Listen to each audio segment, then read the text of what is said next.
Hi viewers, welcome to my channel Vagdevi's art. Sri Vishvavasu నామ సంవత్సరం దక్షిణాయనం వర్ష ఋతువు శ్రావణ మాసం కృష్ణపక్షం. ఈరోజు శ్రావణ శుక్రవారం అండి. ఆశ్లేష నక్షత్రం చతుర్థి తిథి అండి.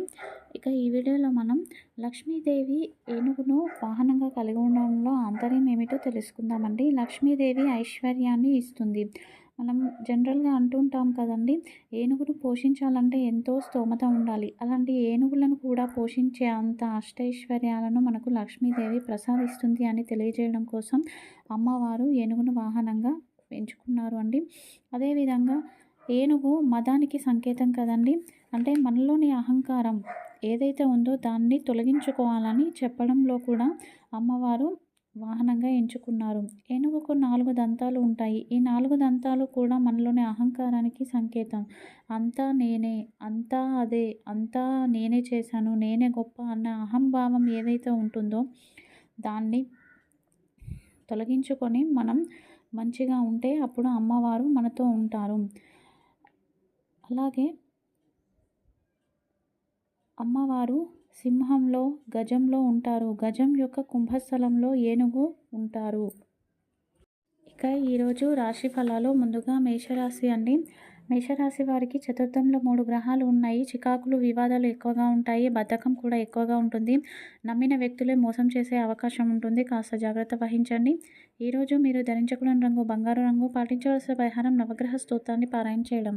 తదుపరి వృషభ రాశి. వృషభ రాశి వారికి సానుకూల ఫలితాలు గోచరిస్తున్నాయండి. వృత్తి ఉద్యోగాల్లో సజావుగా సాగుతాయి. ఈరోజు సెల్ఫ్ డెవలప్మెంట్ కోసం మీరు చేసే ప్రయత్నాలు సఫలీకృతమవుతాయి. బంధుమిత్రులతో కాలక్షేపం చేస్తారు. ఈరోజు మీరు ధరించకూడని రంగు గంధం రంగు. పాటించవలసిన పరిహారం శ్రీరామ రక్షా స్తోత్రాన్ని పారాయణ చేయడం. తదుపరి మిథున రాశి. మిథున రాశి వారికి ఖర్చులు ఎక్కువగా ఉంటాయి. ఊహించని సంఘటనలు జరుగుతాయి. వివాదాలు చోటు చేసుకుంటాయి. ఈరోజు మీరు ధరించకూడని రంగు ఆరెంజ్ కలర్. పాటించవలసిన పరిహారం లక్ష్మీ కవచ స్తోత్రాన్ని పారాయణ చేయడం. తదుపరి కర్కాటక రాశి. కర్కాటక రాశి వారికి నిర్ణయాలు తీసుకోవడంలో ఘర్షణ వాతావరణం ఏర్పడుతుంది అండి. ఆర్థిక వెసులుబాటు ఉంటుంది.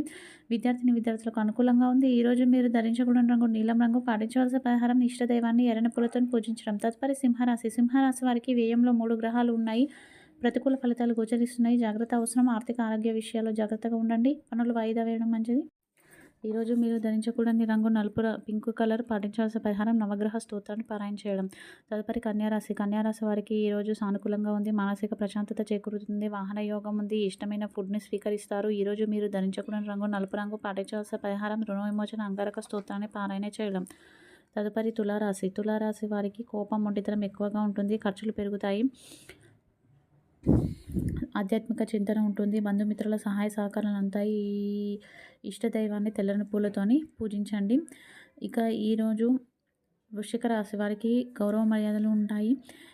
సాయంత్రం ముఖ్య సమాచారాన్ని తెలుసుకుంటారు. పెద్దగా ఇబ్బందులు ఏమీ ఉండవు. ఈరోజు మీరు ధరించకూడని రంగు తెలుపు రంగు. పాటించవలసిన పరిహారం అర్జునకృత దుర్గా స్తోత్రాన్ని పారాయణ చేయడం. తదుపరి ధనుసు రాశి. ధనుసు రాశి వారికి జాగ్రత్త వహించడం అవసరం. అర్ధాష్టమ శని దోషం ఎక్కువగా ఉంది. ఈరోజు రిస్క్ అనే పదానికి దూరంగా ఉండండి. ఈరోజు మీరు ధరించకూడని రంగు ఎరుపు రంగు. పాటించవలసిన పరిహారం సంకష్టహర గణపతి స్తోత్రాన్ని పారాయణ చేయడం. తదుపరి మకర రాశి.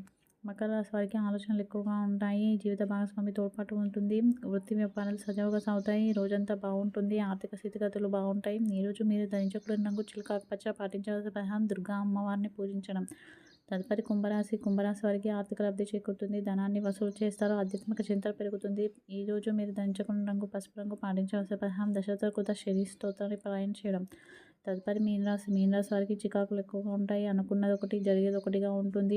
వృత్తి ఉద్యోగాల్లో రిస్క్ అనే పదానికి దూరంగా ఉండండి. ఈరోజు మీరు ధరించకూడని రంగు బూడిద రంగు. పాటించవలసిన పరిహారం దుర్గా ఆపదుద్దరక స్తోత్రాన్ని పారాయణ చేయడం. ఇక కాశీ విశాలాక్షి అమ్మవారి శక్తిపీఠం అనేది అష్టాదశ శక్తిపీఠాల్లో 17వ శక్తిపీఠం. ఇది ఉత్తరప్రదేశ్లోని వారణాసిలో ఉంది. వారణాసి అంటే వరుణ, అసి అనే నదుల సంగమం అండి. అందుకే వారణాసికి ఆ పేరు వచ్చింది. ఇక్కడ ప్రకాశవంతంగా కనిపిస్తాయి. ప్రతిదీ కూడా పరమేశ్వరుడు విశ్వనాథుడు అనే నామంతో పిలువబడుతున్నాడు. విశ్వనాథుడు అంటే విశ్వానికి నాథుడు అనమాట. సో ఈ విశ్వాన్ని అంతటినీ కూడా చూస్తూ ఉండడానికి కోసం అమ్మవారికి విశాలాక్షి అన్న పేరు. విశాలాక్షి అంటే పెద్ద విశాలమైన కన్నులు కలది అని చెప్పేసి. అమ్మవారి కన్నులు సూర్యుడు చంద్రుడితోని సమానము. 3వ నేత్రం అగ్ని నేత్రంగా ఉంది.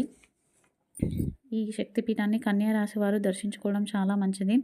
ప్రతి 6 నెలలకోసారి, సంవత్సరంకోసారి వెళ్ళి రండి. అలా కుదరకపోతే అమ్మవారి ఫోటో పెట్టుకొని లలిత సహస్రనామాన్ని జపించిన ఫలితం ఉంటుంది. ఇక్కడ సతీదేవి వామహస్తం అంటే ఎడమ చెయ్యి పడింది కాబట్టి ఇక్కడ కాశీ విశాలాక్షి అమ్మవారు 17వ శక్తిపీఠంగా ప్రసిద్ధి చెందుతున్నారు.